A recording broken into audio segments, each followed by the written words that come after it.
Ngātoroirangi cloud no tongariro with his travelling party.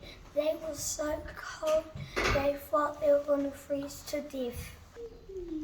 Ngātoroirangi said a karakia to his sisters in Hawaii, asking for help.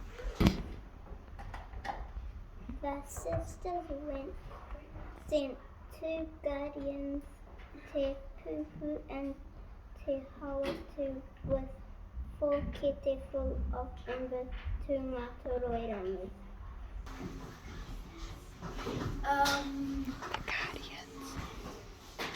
The Guardians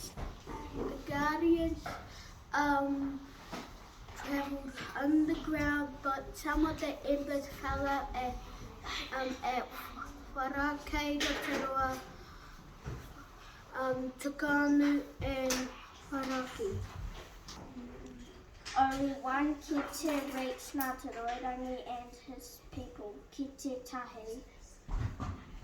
The embers warmed them and saved them.